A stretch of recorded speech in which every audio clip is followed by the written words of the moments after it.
नमस्कार, श्री स्वामी समर्थ. स्वामी ओम सर्वांना. आजचा व्हिडिओ आहे ना जरा मी वेगळा बनवते आहे. म्हणजे खरं मी आता ही जी पूजा आहे दोन्ही पण ह्या काढणार आहेत आणि परत करणार आहे. कारण बघा शुक्रवार झाला, शनिवार झाला आणि त्याचबरोबर रविवार. आज आहे रविवार, त्यामुळे आज परत ही सेवा मी करणार आहे.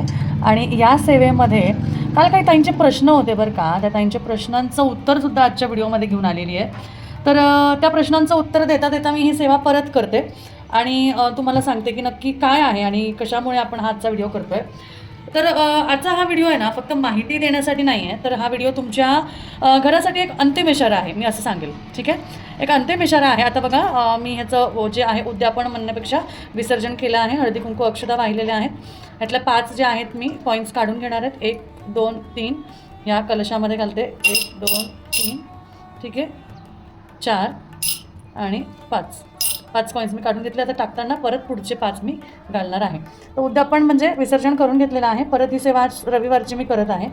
रविवारची सेवा करण्यासाठी हे जे मी काढून घेतलं आहे त्यासाठी जी कालची फुलं असतील किंवा काय असेल ते सगळं काढून घ्यायचं, ही सेवा उचलून घ्यायची. आता मी सेवा ही पुढं केली होती तर मी मागे सरकवली. नंतर आता परत स्वामींच्या समोरच आजची ही सेवा करणार आहे. तर मला खूप एक वेगळ्या विषयावर तुमच्याशी आज बोलायचं आहे.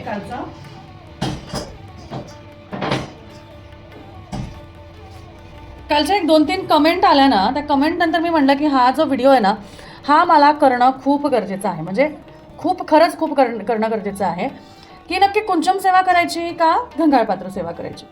आता मी तुम्हाला सांगते बघा, मी कालसारखं परत आज सगळं करते आणि करता करता तुमच्याशी बोलते. तर हा व्हिडिओ तुमच्यासाठी एक अंतिम इशाराचा आहे, मी असं म्हणेन. ज्या ताईंना खूप कन्फ्युजन क्रिएट झालं आहे ना त्यांच्यासाठी. तर मला एक सांगा, तुमच्या घरात पैसा येतो पण टिकत नाही आणि टिकण्याऐवजी पाण्यासारखा वाहून जातो. घरामध्ये सतत कोणीतरी आजारी पडतं आहे, मुलांची प्रगती राहत नाही आहे, मुलांना आजार पण येत आहे, घरात विनाकारण कटकटी होत आहेत. विनाकारण, ज्याला काही म्हणजे काहीच अर्थ नाही आहे, अशा कटकटी होत आहेत. बरोबर. अशा वेळेस आपल्याला काय करायला हवं?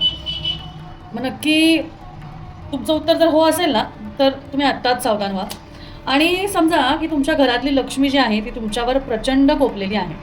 आता मी कालचं जे कुंचम आहे कालचं जे घंगाळ पात्र आहे ते इथेच ठेवणार आहे. कुंचमची सेवा मी गंगाळ पात्राची सेवा झाल्यानंतर कुंचमची करणार आहे. तर आधी आपण गंगाळ पात्राची पूजा जी आहे ती आहे. याला आता गंध वगैरे लावायची गरज नाही आहे, फक्त आपण पहिल्या दिवशी लावलं म्हणल्यावर याला फक्त परत काढायचं, परत ठेवायचं आणि एक नाणं टाकायचं. तोपर्यंत मी तुमच्याशी बोलते. नाणं टाकता तुमच्याशी बोलते. तर आपण काय करतो, आपण देवासमोर दिवा लावतो, उपवास करतो, पण ज्या मुख्य 2 सेवा आपल्या घरात व्हायला हव्या ना, आपल्या घरात ज्या मुख्य 2 सेवा आपल्या घराचा कणा आहेत, म्हणजे त्या आपल्या घराचा पाया आहे, कणा आहे, त्याच आपण विसरत चाललो आहोत. एकदा लक्षात ठेवा, कुंचम आणि घंगाळ पात्र या 2 सेवा म्हणजे खरंच या 2 सेवा म्हणजे तुमच्या घरातले 2 डोळे आहेत. जर एक डोळा बंद झाला ना तर तुमच्या संसाराला अर्धा अंधार व्हायला वेळ लागणार नाही. आणि आज मी तुम्हाला तुमच्या अशा काही चुका सांगणार आहे ज्या तुम्ही रोज न कळत करता आणि त्याचमुळे तुमच्या नशिबावर तुम्ही सारख्या अडचणी हे ते बोलत राहता. बरोबर. आणि त्यामुळे आपण म्हणू शकतो की आपल्या नशिबावर आपण संशय घेतो. बरोबर.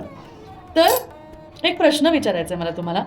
पुढे जाण्यापूर्वी एक खूप महत्त्वाचा प्रश्न विचारायचा आहे की मला एक गोष्टीचं प्रामाणिक उत्तर द्यायचं आहे. तुमच्या घरात खरंच बरकत आहे का?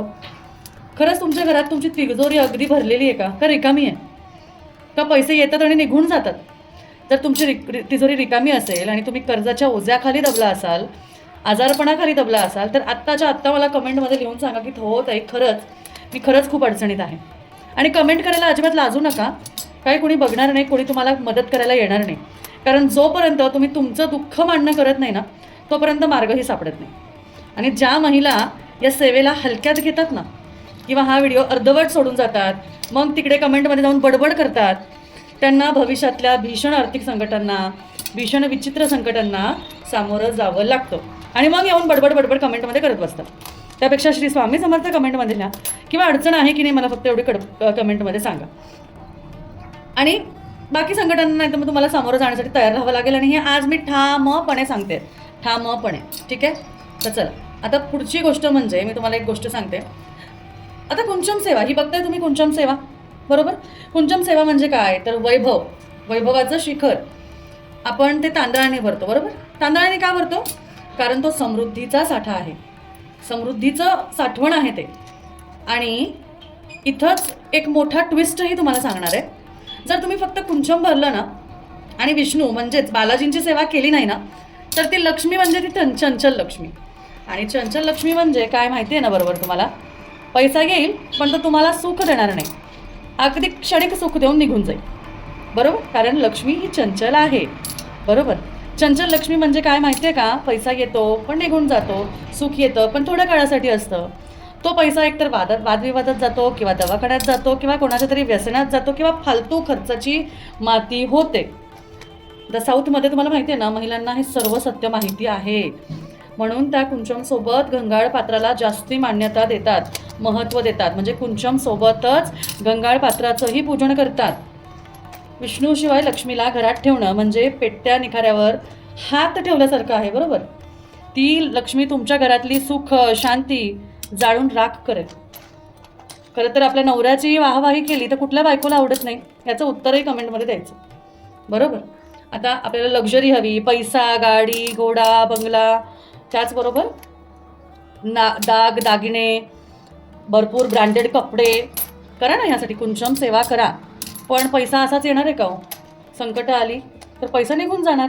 मग त्याला स्थिर करण्यासाठी घंगाळ पात्र सेवा म्हणजेच आर्थिक अडचण, त्याचं संकट, कोर्ट कचेरीची गोष्ट, हे सगळं म्हणजे आर्थिक मृत्यू आणि आर्थिक संकट. त्यामुळे आता तुमच्या अंगावर ऐकून एक गोष्ट काटा येईल, ती म्हणजे घंगाळ पात्र सेवा ही साक्षात वैकुंठाचा राजा म्हणजेच तिरुपती बालाजींची सेवा आहे. नीट कान देऊन ऐकायचं. जर तुमच्या घरावर कर्ज असेल आणि ते कर्ज म्हणजे तुमच्या पूर्वजांचं किंवा तुमचं ऋण आहे, जोपर्यंत तुम्ही घंगाळ पात्रात नाणी अर्पण करत नाही ना, तोपर्यंत हे कधीच कर्ज फिटू शकणार नाही जे तुमच्या अंगावर आहे. ज्या घरामध्ये घंगाळ पात्र नसतं तिथे अकाली संकट येत राहतं. भीषण अपघात, आर्थिकरित्या अडचणी, पैशाचा अपव्यय, या गोष्टी 5वीला पुजल्यासारख्या आपल्यासारख्या गोष्टी घडत असतात. बरंच त्यांचे फोन येतात, ताई एक झालं नाही की एक संकट उभंच आहे. ते ह्यामुळे. बरोबर? लक्ष्मीची पूजा फक्त करायची आहे तुम्हाला, फक्त लक्ष्मी पाहिजे, पैसा पैसा पैसा पैसा. आणि त्या पैशाला टिकवण्यासाठी विष्णूंची पूजा करायचं आहे. विष्णूंची पूजासुद्धा गरजेची आहे. बरोबर? तर तुम्हाला मी सांगते की तुम्हाला खरंच वाटतंय का की तुमचा कष्टाचा पैसा हॉस्पिटलमध्ये दवाखान्यात जाऊ नये? तुम्हाला वाटतंय का की तुमच्या बाळांना गरिबीत आणि लाचारीत जगावं लागू नये? जर नाही ना, तर ही सेवा आजच आणि आत्ताच सुरू करा. ही केवळ नाण्या टाकण्याची कृती नाही आहे, तर साक्षात श्रीहरी विष्णूंना तुमच्या घरातल्या संकटांना रोखण्यासाठी दिलेलं आमंत्रण आहे. आणि त्याचसाठी तुम्हाला, जर तुम्ही विष्णूंची ही सेवा केली नाही तर लक्ष्मीला तुमच्या घरात राहण्याचा अधिकारच उरत नाही, अजिबात अधिकार उरत नाही. कारण कुठली स्त्री नवऱ्याशिवाय कुठेच राहू शकत नाही, कुठली स्त्री राहू शकत नाही. त्यामुळे विष्णूंचा कोप कोणालाही परवडणार नाही, अधिकारच उरत नाही. बरोबर? आणि विष्णूंचा कोप कोणालाही परवडणार नाही आहे. कारण विष्णूंची सेवा म्हणजे माता लक्ष्मी तिथे कोपऱ्यातच बसून हसत असते की वा, माझ्या विष्णूंची सेवा करता येते. बरोबर? त्यामुळे नाण्यांच्या विधीमध्ये अजिबात हेळसांड करायची नाही. 5 नाणी काढली ना की त्यापेक्षा जास्ती नाणी पुन्हा पात्रात टाकायची, परत पात्रात टाकायची. आणि जी नाणी तुम्ही काढली आहे ती एका कलशात किंवा लाल कापडात बांधून ठेवायची. ठीक आहे? कारण ती तुमची हुंडी आहे. पण एक गोष्ट अतिशय गांभीर्याने ऐका. जर तुम्ही ही काढलेली 5 नाणी चुकूनही घर खर्चात वापरली किंवा घरातला किराणा भरण्यासाठी, छोट्या मोठ्या गोष्टी आणण्यासाठी खर्च केली, ती तुमच्या हाताने तुमच्या विनाशाला आमंत्रण द्याल. कारण ते तुम्ही तुमची सेवा करून काढलेली नाणी आहे. आणि ती अमानत जी आहे, ती नाणी म्हणजे देवाची अमानत आहे. आणि ती फक्त आणि फक्त बालाजींच्या चरणीच गेली पाहिजे, हे लक्षात ठेवायचं. जो देवाचा पैसा चोरतो किंवा जो स्वतःसाठी वापरतो, त्याच्या आयुष्यातली लक्ष्मी कायम निघून जाते. थोडंसं आपण म्हणतो ना, एक भाग स्वामींसाठी काढायचा, एक भाग याच्यासाठी काढायचा, तेच हे. बरोबर? त्याचं फळ खूप भयानक असू शकतं. पिढ्यानपिढ्या गरिबी किंवा अडचणी सोसावी लागते. त्यामुळे या गोष्टी लक्षात ठेवा. कित्येक वर्ष होतात, तिरुपतीला जायचा योगही होत नाही बऱ्याच जणांचा. पण काही ना काही अडथळा येतो, तिकीट होत नाही, गर्दी असते, असं तसं भरपूर काही गोष्टी होतात. त्याचं कारण पण हेच आहे की तुमची हुंडी घरामध्ये तयार तुम्ही केलीच नाही आहे. कारण जोपर्यंत देवाची हुंडी तुम्ही तयार करत नाही, तोपर्यंत देव तुम्हाला बोलवणार नाही. ज्या दिवशी तुम्ही ही सेवा श्रद्धेने सुरू कराल, ज्या दिवशी तुम्ही ही सेवा देवासाठी अर्पण कराल तेव्हा ही सेवा तुम्ही, तेव्हा बालाजी महाराज तुम्हाला दारात येऊन साथ घालतील. त्यामुळे वेळ अजूनही गेलेली नाही आहे. मी सांगते तुम्हाला, संकटात रडत बसण्यापेक्षा, नशिबाला दोष देण्यापेक्षा आजच कुंचम सेवा. महालक्ष्मीसाठी लक्झरी, ब्रँडेड कपडे, घर, दागिने, गाडीसाठी कुंचम सेवा. आणि ते आपल्याला भोगायला मिळावं ते चांगलं, त्यासाठी विष्णूंना साकडं घालायचं म्हणून आर्थिक संकट, कोर्ट कचेरी, अडचणी येऊ नये म्हणून विष्णूंची सेवा. तर ह्या गोष्टी हलक्यात घेऊ नका आणि सुरू करा. त्यामुळे संकटात रडत बसण्यापेक्षा, नशिबाला दोष देण्यापेक्षा आजच कुंचम सेवा, गुंगाळ पात्र सेवा या दोन्ही सेवा घरामध्ये सुरू करा. पण पुन्हा सांगते, दोन्ही पात्र वेगळी ठेवा, वेगळ्या पद्धतीने पूजा करा, विधिवत जेव्हा ज्याची सांगितली तशीच सेवा करा. एक तांदळाने आणि दुसरं नाण्याने जर तुम्ही या दोन गोष्टी केल्या तर तुम्हाला भविष्यात खूप बदल दिसेल आणि तुम्ही स्वतः त्या गोष्टी अनुभवाल की काय झालं आहे आणि काय नाही.